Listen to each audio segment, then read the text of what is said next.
Relax, human. You'll thank me later. Alien woman promised before the procedure first contact protocol.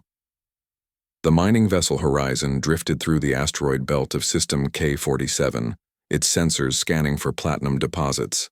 Captain Sarah Chen had been running solo missions for 3 years now, preferring the solitude of deep space to the politics of Earth's overcrowded colonies. She was reviewing mineral compositions when her communications array picked up something unusual, a distress signal, but not in any human language or code she recognized. The pattern was mathematical, deliberate, and undeniably artificial. Sarah's fingers hesitated over the console. First contact protocols were clear. Report immediately. To Earth Command, but the signal's urgency tugged at something deeper than protocol. She adjusted course toward the signal's origin, finding a sleek vessel unlike anything in the human fleet. Its hull seemed to shimmer with an opalescent sheen, surfaces flowing, like liquid mercury frozen mid-pour. The ship was listing badly, atmosphere venting from multiple breaches. Whatever had happened, the occupants were in serious trouble. Sarah suited up and prepared for boarding.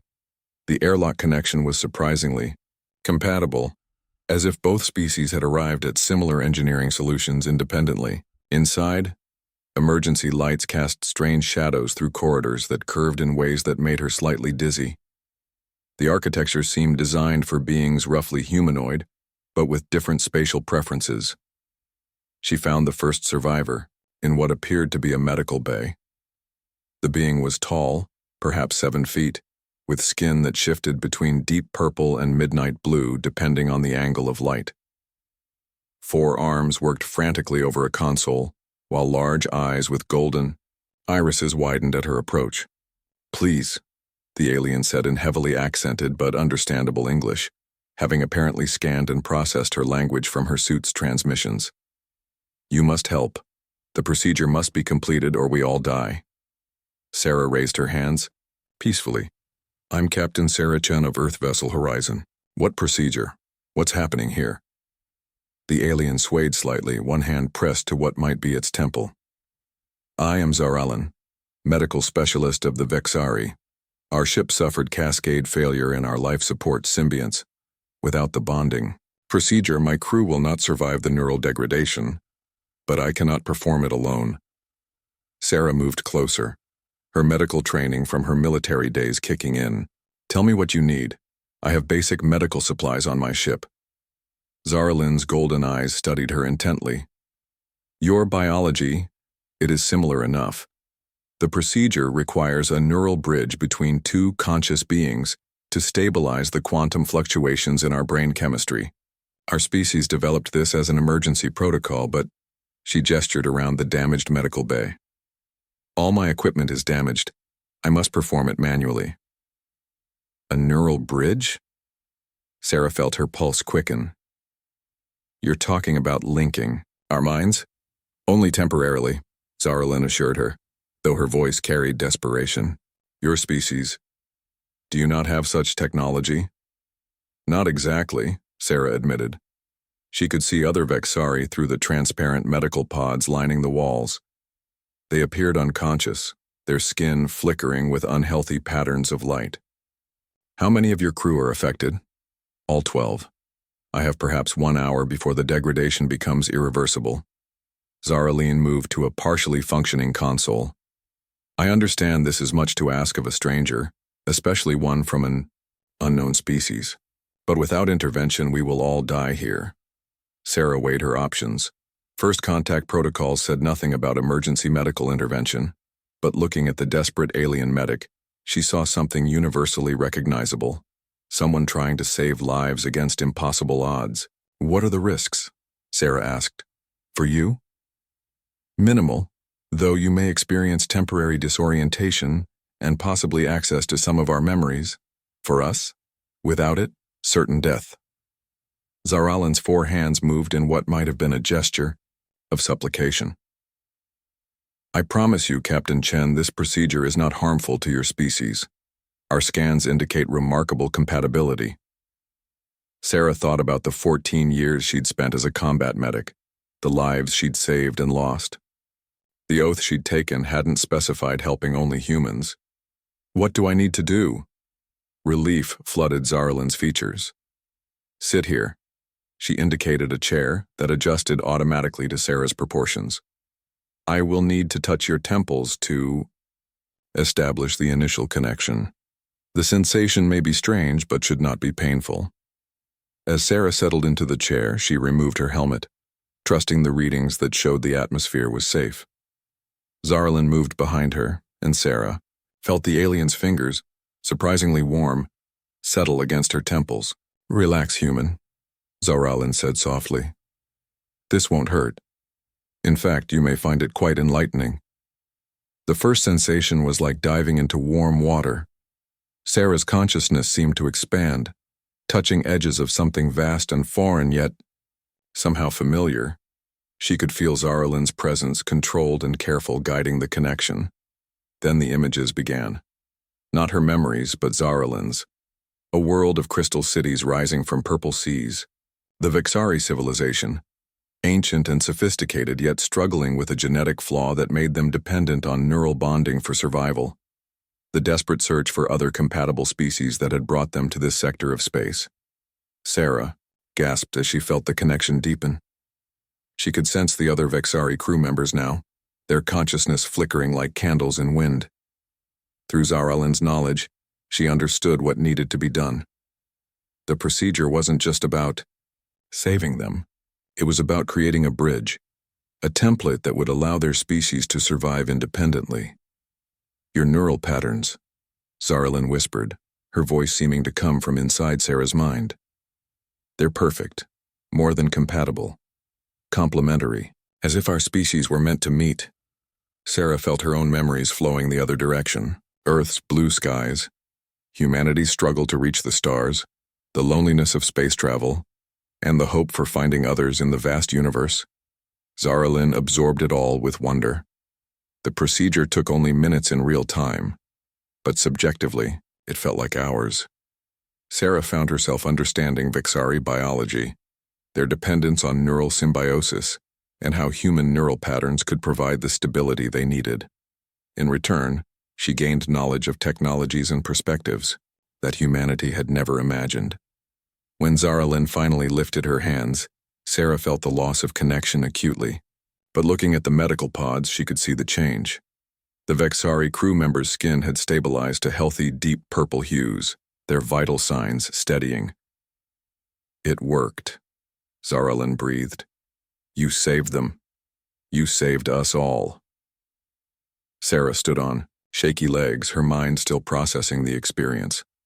That was incredible. I could feel everything, understand everything. The connection leaves echoes, Zaralin explained, helping steady her.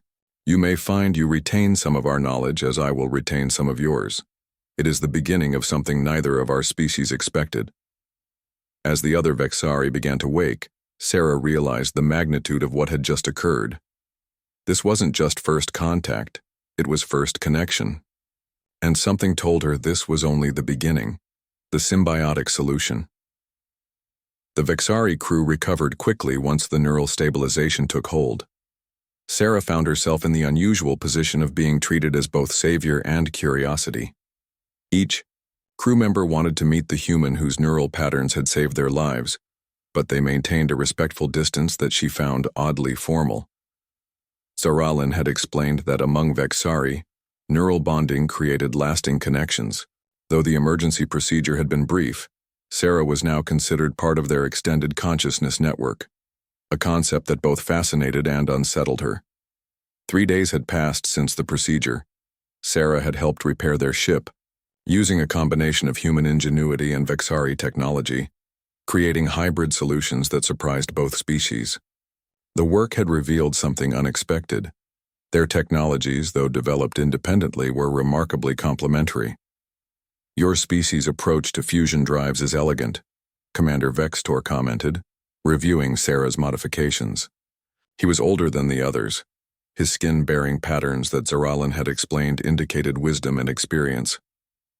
We achieved similar results through quantum manipulation, but your method is more stable, Sarah nodded, still getting used to understanding Vexari facial expressions thanks to the lingering effects of the neural link.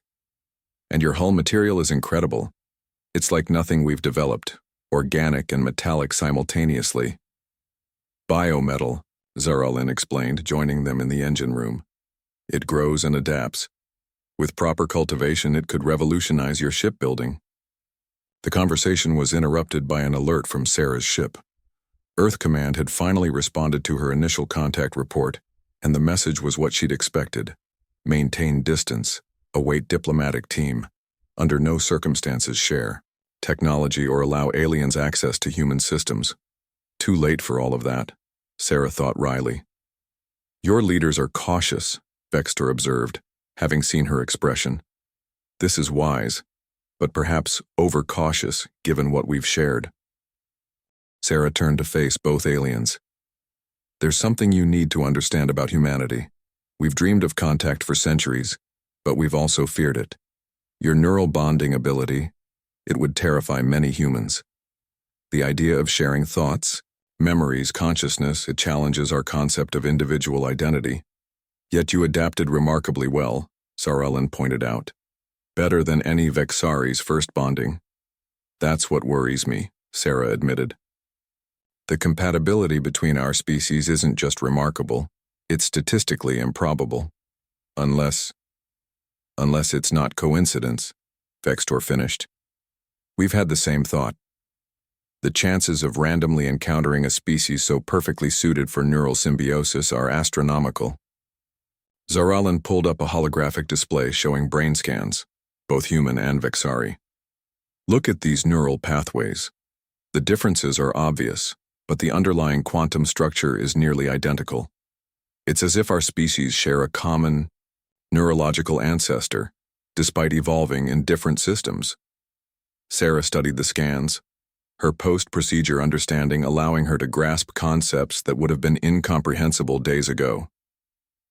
You think we're related somehow? Not genetically, Vextor clarified, but perhaps our species were both influenced by something else.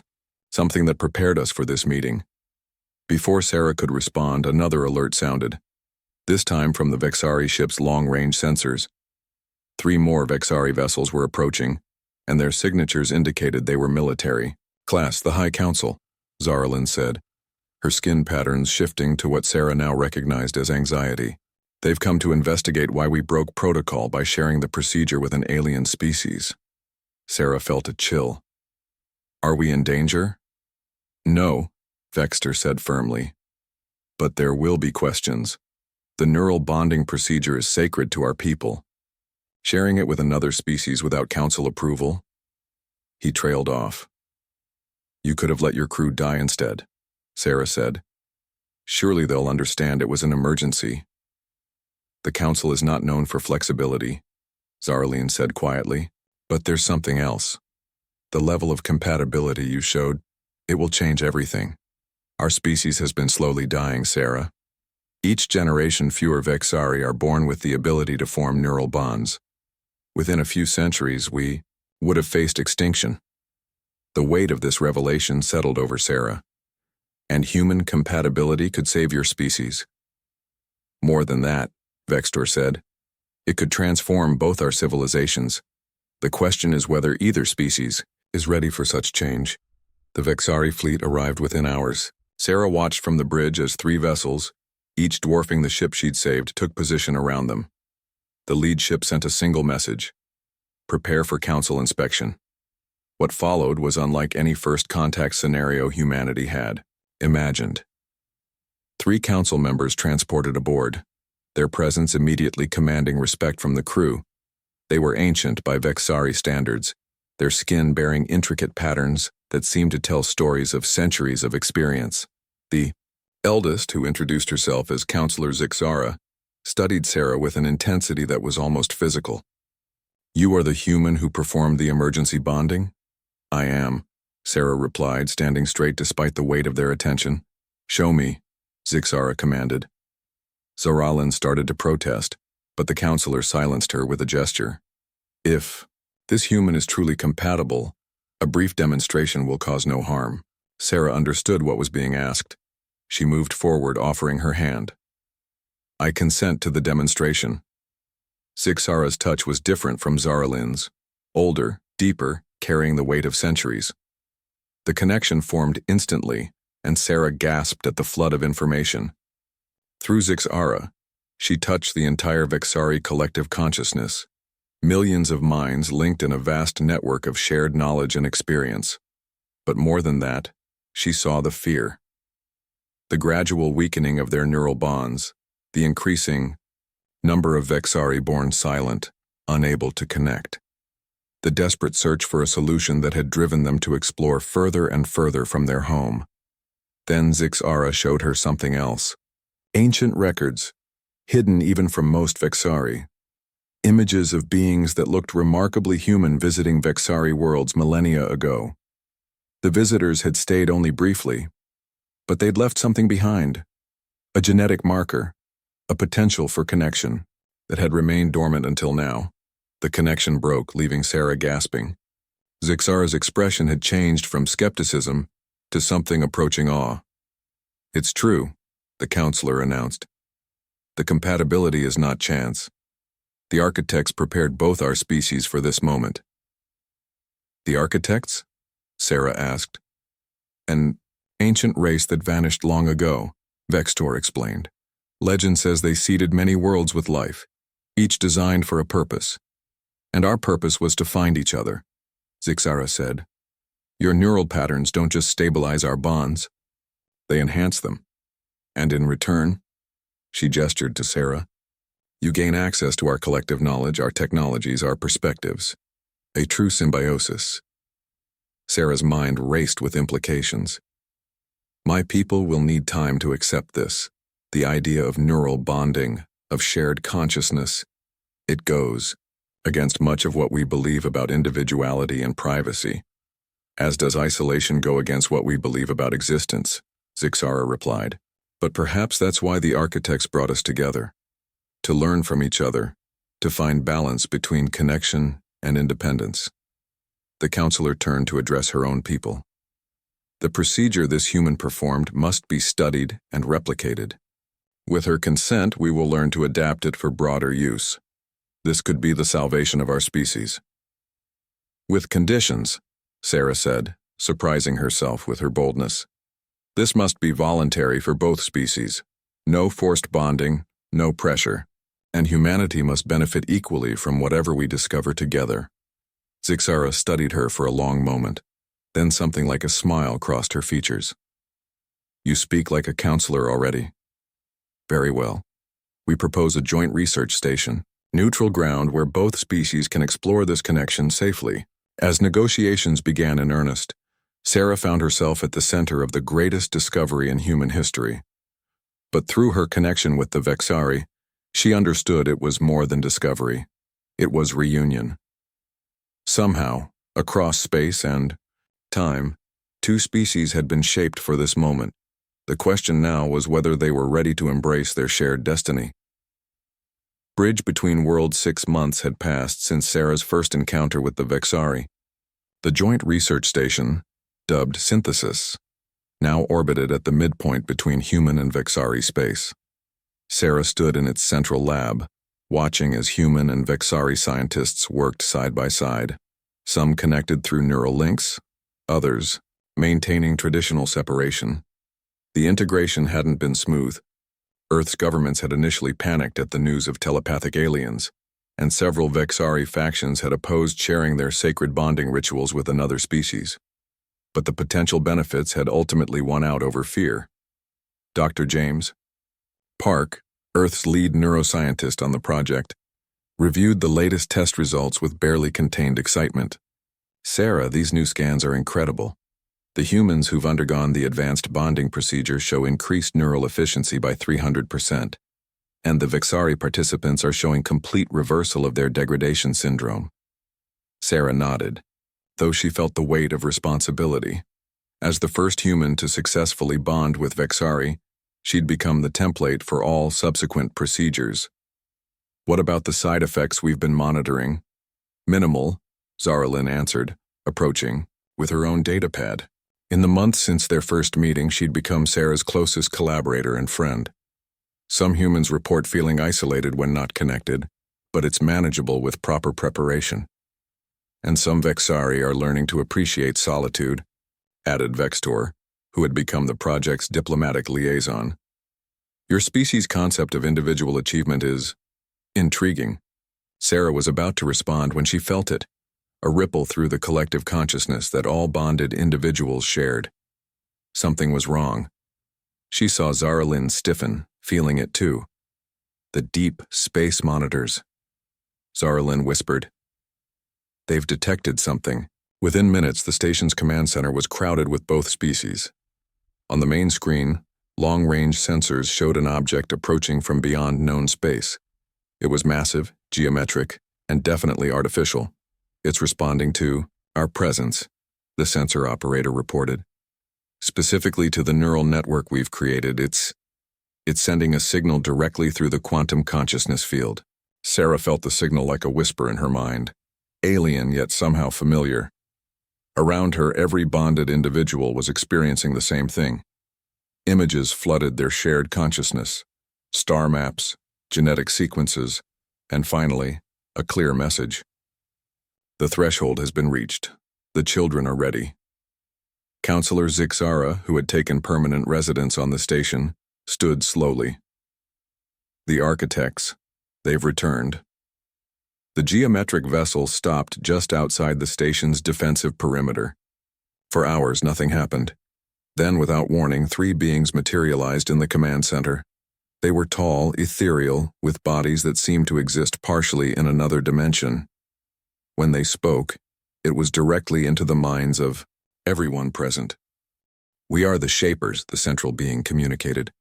What you call architects. We have waited eons for this moment. Sarah stepped forward, finding courage she didn't know she possessed. You influenced our evolution. Why? Not influenced. Guided. The Shaper's form shifted, showing them visions of the deep past. We are an ancient race beyond physical form, but we remember what we lost in our ascension, the ability to feel, to connect, to love. We seeded countless worlds with life, each carrying different aspects of what we once were. The visions showed the Shaper's plan, dozens of species across the galaxy, each developing unique aspects of consciousness. The Vexari with their collective bonding, humans with their individual creativity, others yet to be discovered. You were meant to find each other, the Shaper continued, to combine your strengths and overcome your weaknesses. The Vexari's unity, without loss of self, humanity's independence without isolation. And what do you want from us? Vexeter asked. Nothing, everything. The Shaper's form pulsed with something like emotion. You are our legacy, our second chance. Through you, we experience what we can no longer feel directly. Your neural network, spanning 2 species, has reached the complexity needed to support something greater. The Shaper gestured and new information flooded the bonded network. Technologies beyond current understanding, medical advances that could eliminate disease, faster than light communication through quantum consciousness. But, more than that, the locations of other seeded species ready for contact. This is your inheritance, the Shaper said. Use it wisely. The choice of how to proceed is yours alone. We will watch, but no longer interfere. Dr. Park spoke up, his scientific mind racing. You're giving us the keys to the galaxy. Why now? Because you've proven ready, the Shaper replied, focusing on Sarah. When one species chose to risk everything to save strangers, when another chose to share their most sacred gift with outsiders, you showed you had evolved beyond your programming. You chose compassion over survival, connection over isolation. Sarah felt the weight of cosmic responsibility settling on humanity and Vexari alike. What if we're not ready? What if we make mistakes? You will make mistakes, the Shaper assured her. We did, but you will make them together, and that makes all the difference. The Shapers began to fade, but one last message resonated through the network. The procedure you've begun is more than medical. It's the first step toward a galactic consciousness, one that preserves individuality while enabling unity.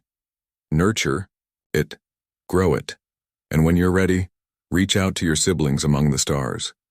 With that, they were gone, leaving only their ship as proof of the encounter.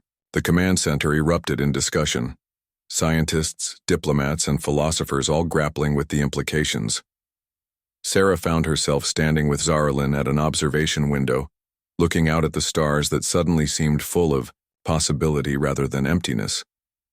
"Everything's changed," Zaralyn said quietly. "Everything," Sarah agreed. "But maybe that's not a bad thing."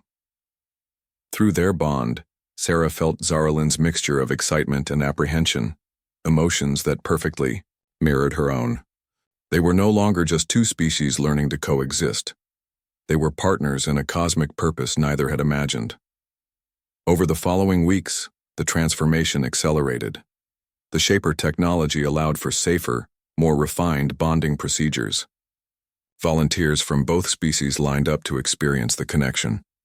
Not everyone was compatible, and not everyone wanted to bond, but enough did that the network grew exponentially. Sarah watched as humanity's creativity merged with Vexari wisdom to solve problems that had plagued both species. Diseases were cured through combined medical knowledge.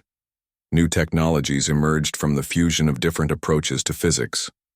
Art, music, and literature evolved into forms neither species could have created alone. But perhaps most importantly, understanding grew. Through the neural links, humans experienced the Vexari's deep sense of community and belonging. Vexari discovered the joy of individual achievement and personal growth. Both species began to see that their differences weren't weaknesses to overcome, but strengths to be celebrated.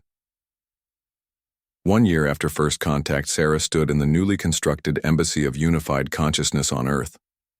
Similar buildings were rising on the Vexari homeworld and the 3 other species they'd already contacted using the Shaper's star maps. "Ready?" Zaralyn asked, standing beside her. Sarah nodded. Together they would perform the first public demonstration of the advanced bonding procedure, broadcast to both worlds. It would show skeptics on both sides that the connection wasn't about losing identity but expanding it. As Zaralyn's hands touched her temples, Sarah smiled. "You know, you were right that first day." "About what?" Zaralyn asked. "It didn't hurt, and I do thank you for it." The connection formed, deeper than ever before, and through it, Sarah felt not just Zaralyn, but the entire network, thousands, of minds, human, Vexari, and others, all unique, all connected, all part of something greater. The procedure that had started as an emergency medical intervention had become the foundation of a new kind of civilization. Not human, not Vexari, but something new, something that honored both while transcending the limitations of either. As the demonstration began, broadcast to billions across multiple worlds, Sarah reflected on how far they'd come from that desperate moment on a damaged ship. The Shapers had been right. They'd been ready. Not perfect, not without fear or doubt, but ready to take the next step in their evolution. Together. The future stretched before them, full of challenges and possibilities. New species to meet, new connections to forge, new understanding to achieve. The procedure had been just the beginning. What came next would be written by all of them, one bond at a time, building a bridge between worlds that would span the galaxy itself. In the end, the most profound discovery hadn't been the existence of alien life or ancient architects. It had been learning that consciousness itself was meant to be shared, that the barriers between self and other were meant to be transcended, and that the greatest strength of any species was its willingness to reach out and say, "We're here. We're different." And that's exactly what makes us stronger together. The procedure was complete. The real journey had just begun. The expansion protocol, 2 years had passed since the Shaper's revelation. The synthesis station had grown into a sprawling complex with modules added by each new species that joined what was now called the Consciousness Accord. Sarah stood in the newest section, watching as representatives from the crystalline resonance attempted their first neural bonding with human volunteers. The resonants were silicon-based, their thoughts traveling through crystal lattices rather than neural pathways. Everyone had assumed bonding would be impossible until Dr. Park discovered that human brains could interpret the harmonic frequencies the resonance used for thought. "Steady breathing, Marcus," Sarah coached the young volunteer. "Remember, their thoughts feel different from Vexari connections, more like music than words." Marcus nodded, closing his eyes as the resonant named chime extended a crystalline appendage toward his temple. The moment of contact sent visible harmonics through Chime's transparent body, creating a light show that captivated everyone present. Sarah monitored the neural feedback on her screens. The connection was forming, but differently than any they'd seen before, where Vexari bonds created shared understanding and the aquatic flows had brought emotional depth. The resonance seemed to unlock mathematical and spatial reasoning at an entirely new level. "It's like seeing the universe as pure mathematics," Marcus whispered, his eyes still closed. "Every movement, every thought has a frequency, a pattern." Zaralyn entered the observation room, her expression troubled. She'd been meeting with the Accord Council all morning. "Sarah, we need to talk." They moved to a private office, one of the few spaces on the station not monitored by the collective network. Sarah had insisted on maintaining some areas of complete privacy, a human contribution that other species had gradually come to appreciate. "The Shaper's ship has activated," Zaralyn said without preamble. "It's been dormant for 2 years and suddenly it's broadcasting new coordinates." Sarah pulled up the data on her personal display. The coordinates pointed to a system on the far edge of known space, beyond even the furthest Vexari exploration. Missions. "Any idea what's there?" "No, but the ship is also transmitting warnings. Something about a species that rejected the bonding paradigm. They call themselves the Severed." A chill ran through Sarah. In all their expansions, they'd encountered species at different stages of development, with different approaches to consciousness, but none that had actively rejected connection after achieving it. "The Council wants to send an expedition," Zaralyn continued. "A mixed crew, bonded and unbonded, to make contact. They want you to lead it." Sarah wasn't surprised.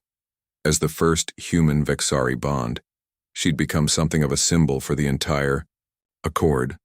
But this felt different, dangerous. "What aren't you telling me?" Zaralyn's skin pattern shifted to deep concern.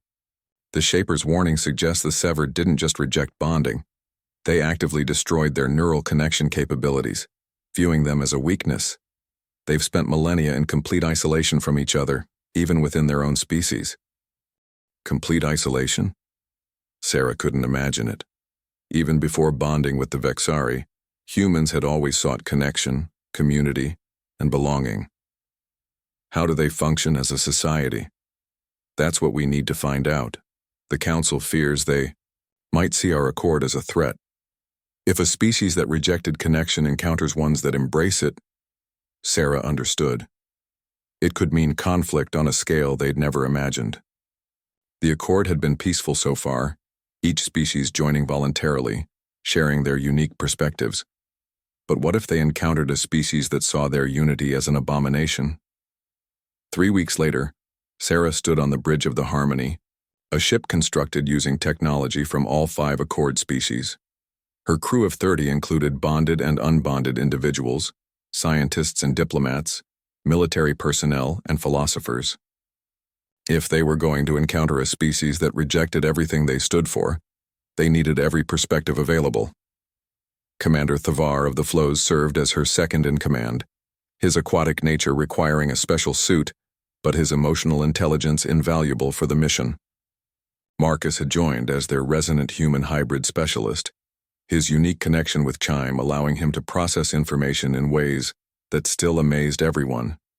Approaching the coordinates, the navigation officer announced. Dropping from hyperspace in 3, 2, 1.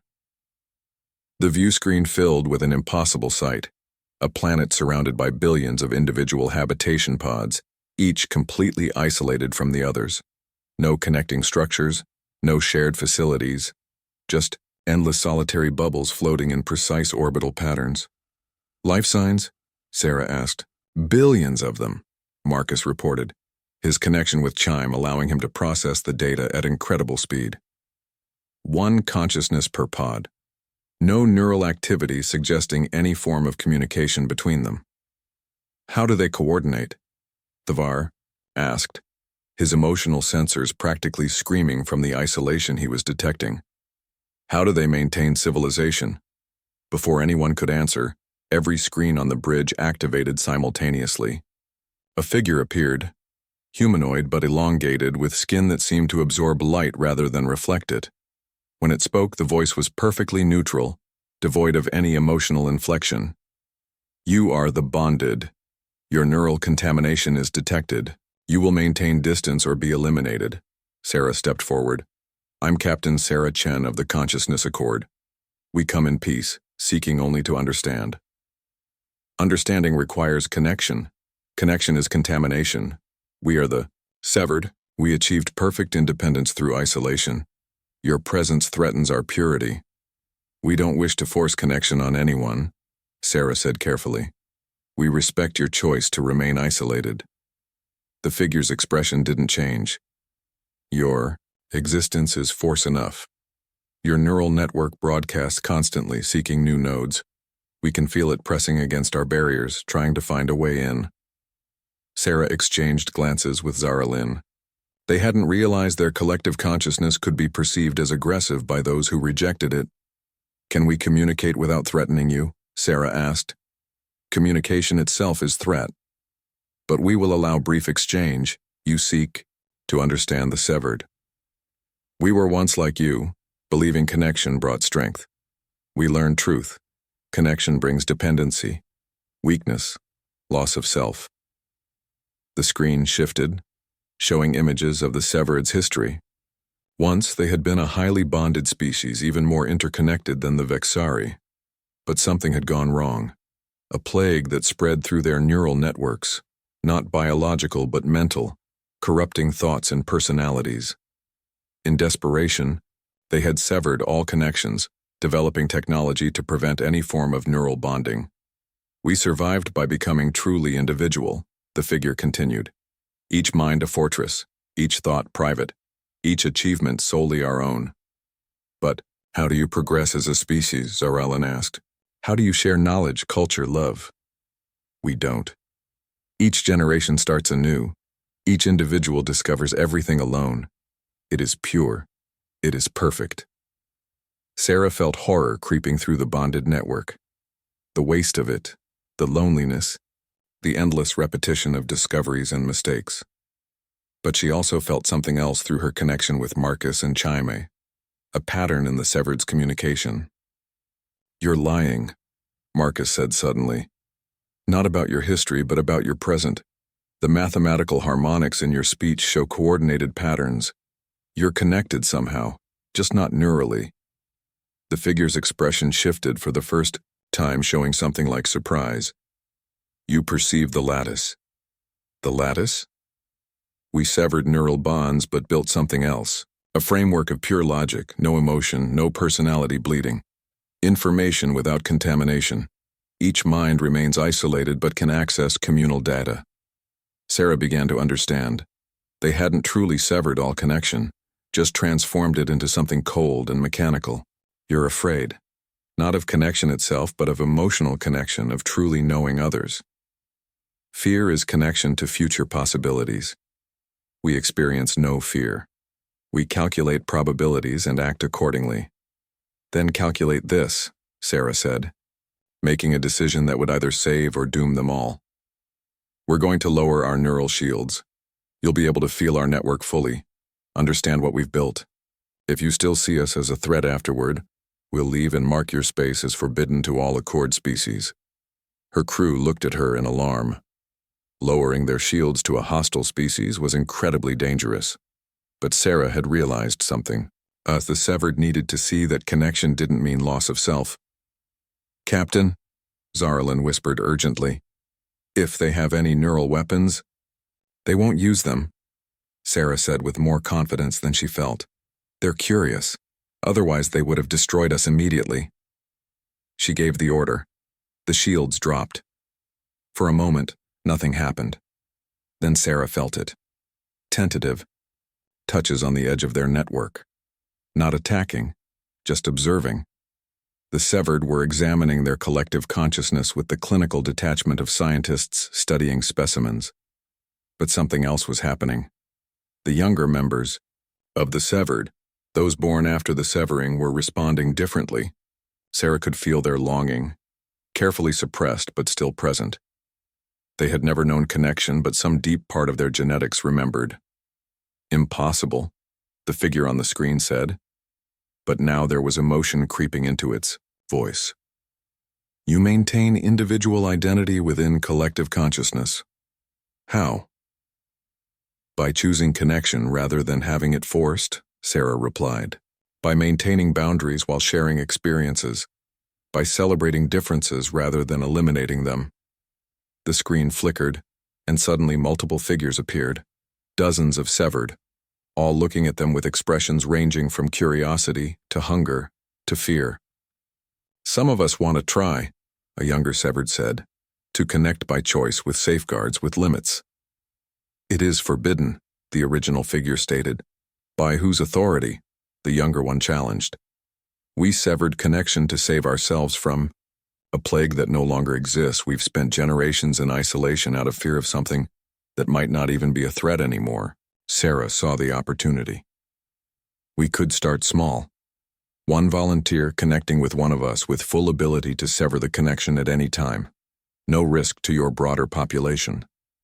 The debate that followed was unlike anything Sarah had witnessed. The severed argued through their lattice, pure logic flowing back and forth at incredible speed. But beneath it, she could sense the emotional undercurrents they refused to acknowledge. Finally, the younger severed who had spoken stepped forward. I volunteer. I am designation 7739 Alpha. I wish to attempt limited connection.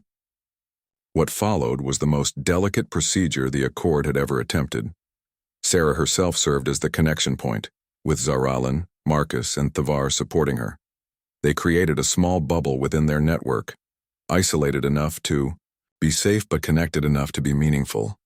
When 7739 Alpha made contact, the reaction was immediate and overwhelming. Generations of suppressed emotion flooded through. Joy, sorrow, loneliness, hope. Sarah held steady, containing the flood while letting 7739 Alpha experience connection for the first time. I can feel others. 7739 Alpha whispered in wonder. But I'm still me. I'm still myself. The transformation was remarkable. Color literally flowed back into 7739 Alpha's light-absorbing skin. Features that had been rigid with isolation softened with the recognition of shared experience. Others severed. Watched in fascination and horror. Some pulled back, retreating to their isolation pods. But others moved forward, drawn by the possibility of connection without loss of self. This changes nothing, the original figure stated, but uncertainty had crept into its voice. We remain, severed. That's your choice, Sarah agreed. But now it's truly a choice, not just a reaction to ancient fear. As the Harmony prepared to leave, with 7739 Alpha and 12 other volunteers who had chosen to attempt gradual connection, Sarah reflected on what they'd learned. The Accord wasn't just about bringing species together. It was about respecting the right to choose isolation while offering the possibility of connection. The severed would likely take generations to fully decide their path. Some would remain isolated, treasuring their independence. Others would slowly explore connection, finding their own balance between self and community. Standing on the bridge as they entered hyperspace, Sarah felt the network adjusting to accommodate their new members. Each species brought something unique. The Vexari's unity, humanity's creativity, the flow's emotional depth, the resonance, mathematical precision, and now the severed's fierce independence. The Shapers were wrong about one thing, Zaralin said, joining her at the viewport. What's that? They said we were ready because we chose connection over isolation, but we're really ready because we can choose both, finding balance between them. Sarah nodded, feeling the truth of it through their bond. The procedure had evolved far beyond its original purpose. It was no longer just about saving species or creating connections. It was about choice, growth, and the infinite possibilities that emerged when different forms of consciousness chose to coexist. The journey continued, with new species to meet, new perspectives to understand, and new choices to make. But one thing was certain: the galaxy would never be the same. The age of isolation was ending, replaced not by forced unity, but by chosen diversity, a network of consciousness that celebrated both connection and independence. The procedure was complete, but the real work of building a galactic civilization that honored all forms of consciousness had just begun.